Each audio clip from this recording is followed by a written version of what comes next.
Hello everyone. Today I will recap you a TV series titled Grimm, Season 3 Episodes 5 and 6. So make some tea and we'll start. Sleep, child, otherwise El Kukai will come and eat you. 2 weeks ago, a young guy working at a night gas station comes out from behind the counter to pick up a fallen sign. Returning, he is attacked by masked bandits with guns and ordered to open the cash register. After opening the cash register with money, they hit him in the face, throw him on the asphalt and beat him. The criminals run away, get in the car and drive away. A guy named Address is in critical condition in the hospital. His mother is next to him in tears, says they won't get away with it so easily and they will be punished. He continues to pray to God for help. At home, Juliet is worried about the message that came to Nick, "I love you." Ammon is waiting for his return.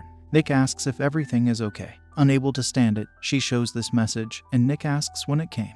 He says it's his mom, but Rosalie claims that she died. Nick explains that she showed up at their house last year when Juliet was unconscious in the hospital. Nick told the whole story. Then Juliet asks why he didn't tell her about it. In response, Nick replies that it's because his mom is also a Grimm, just like him. Meanwhile, in Austria, a descendant is being examined by a doctor. He says the baby will be born around spring. Later, the doctor's gaze changes when he hears a second heartbeat, but the ultrasound shows nothing like that, and he tells her to come back in 2 weeks. Meanwhile, armed bandits break into the store. They put everyone on the floor and rob the cash register. They run away again, approach the car, rejoicing, and one of them is attacked by a monster with claws, cuts the guy's throat. He starts chasing the second bandit and kills him too. After a while, Nick and Hank arrive and examine the body. They decide to interrogate one witness, the only one who agreed. He didn't see anything, only heard it as if the dogs were eating meat. He leaves, scared, saying that he did not see anything. In the car, Nick discovers a wallet, 2 masks, 2 pistols, and money. He understands that they robbed the store. Upon arrival at the store, they view the camera footage from the scene of the robbery. They choose which of the visitors can be questioned. At home, Juliet manages to calculate Nick's mother's IP address, which is located near Visnja Gora, Slovenia.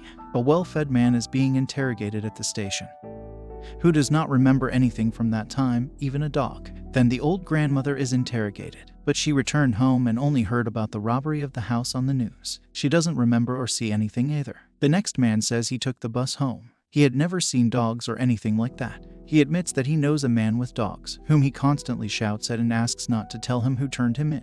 Arriving home, Juliet joyfully runs up to Nick, showing him on the map where his mother is. Nick and Hank come to the suspect. They talk about the murder and ask to check the dogs. As it turned out, the man knows the murdered people. He passed drugs to one of them. He is a creature. He does not give up his dogs, resists police officers, and they take him to the police station, where a man approaches, says, "Well, a long time ago it was necessary to remove this garbage." At the police station, the guy does not confess to the murder. His wife will confirm everything, and he will be released, after which he will sue. Meanwhile, Wu brings in a report on the dogs. The fur and drool don't match the corpses. 2 guys and a girl get off the bus. One man follows the girl. She turns around, starts to worry and turns away. He goes the other way, but the girl is attacked by a bald man. Someone throws him off the girl and starts cutting his throat. When the detective arrives, they realize that Bolton is in the cell and will have to let him go. The girl says she did not know the attacker, tells how everything happened, and after her screams, El Kukai attacked him. Everyone knows him, apparently, except the detectives. At home, Juliet says she knows the tale of El Kukai. Her grandmother told her that El Kukai would come if she didn't go to bed. Someone might know about it, and she leads him to her mysterious woman. Nick is talking about a crime, and she felt it was going to happen. She began to tell the story of El Kukai. He hears the screams of those who are suffering and starts hunting. In the trailer, they try to find something about El Kukai, but they don't find anything like it. Maybe it's not a creature at all. In the captain's office, Wu brings a recording from the bus where there is a video of a girl, 2 guys and a grandmother who was interrogated getting off at the same stop. The detectives decide to question her again, come to her house and take her to the station to show her some photos. Eric receives a letter, a video recording of Adalin's ultrasound and how she leaves the hospital. After all, the captain still doesn't know about the baby and that he has royal blood in him. Nick calls Wu, informing him that Sailor David is furious and went to personally deal with Bolton because he was released, and she and her grandmother go to him. The sailor approached him, and a fight began. Bolton turns into a creature. Nick drives up, stops them, ordering him to return home. When they get to the car, they discover that Grandma is not there. Hearing screams in the house, Nick rushes in where Bolton is already lying dead and El Kukai, who turns out to be a grandmother, is standing next to him. The station doesn't understand what to do. She is 73 years old, and no one will believe them, saying that she was just trying to help. She got rid of the criminals, and now it's time for her to leave. The end of the 5th episode. The next episode. In the captain's office, he informs me that he is going on vacation. If you get a text message from him, it won't be him. If he wants to contact them, he'll call Rosalie. The family brings the child to church, saying that everything will be fine. They go to the Holy Father, where he tells the boy that he has nothing to fear. His parents leave him and go out the door themselves. The priest begins to say a prayer. The boy begins to twitch. They tie him up so that he does not harm himself. At one point, his face changes. Dad, hearing the knocks, runs into the room where his son is, but the door is locked. The boy breaks free and hits the priest. He loses consciousness from the blow and dies. Wu informs the arriving detectives that the boy is lost. His father was looking for him on the street, but to no avail. Nick hears some sounds and opens the closet where the boy is. He doesn't say anything. The boy's father says that he changed overnight, turning from a little boy into a living hell with constant aggression.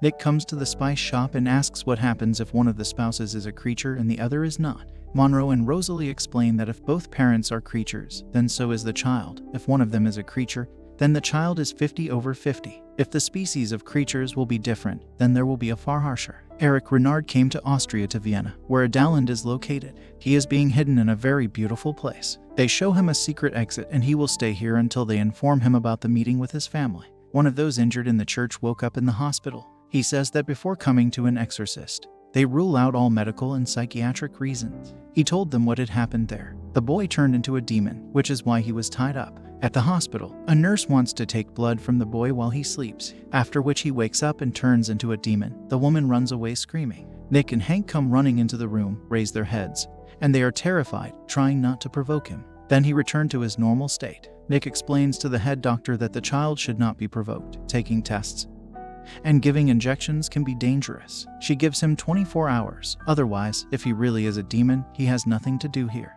Nick tells Rosalie and Monroe about it. They say it's not really a creature, and it was a myth, but they used to disappear. The Council of Creatures is dealing with them. This is an agreement for the general safety of creatures. They are obliged to inform the Council of Beings about this, and they will kill him. Not reporting it would be bad. Meanwhile, in the Council of Creatures, they summon a guy, saying that you will go on the road again, a newly made possessed child. In Vienna, Eric wakes up to strange noises when creatures enter the room and shoot at the room. They fall into a trap, fall down, and are dealt with by the guard and the captain. They have furred tattoos on their arms. At the hospital, parents are worried about why they are not allowed inside, and the police are standing by. Juliet asks what happened to him a year ago, when the behavior changes began. His father says he was fine, but his mother replied that he had the flu when they were in Israel and Egypt. There was a knock on Monroe's door that night. A guy came on council business. He calls Rosalie and asks where the boy is. She replies that he is in the hospital. Monroe has to tell Nick about this. He can't do anything else. Nick heard the information and went to the hospital. Meanwhile, a representative of the assembly enters the chamber. Nick arrived, but the boy was no longer in the room. The doctor informs them that he was discharged, and they went to his house. The family opens the door and Juliet says they know what happened to the boy. It wasn't the flu, but a rare type of parasite. The representative is already watching the boy through the window. He turns into a creature. The boy, sensing danger, beats him, and they disappear. Nick ran to look for him in the woods. The boy tries to escape from the creature. Nick stops the representative and leaves him to Hank, while he continues to run after the boy.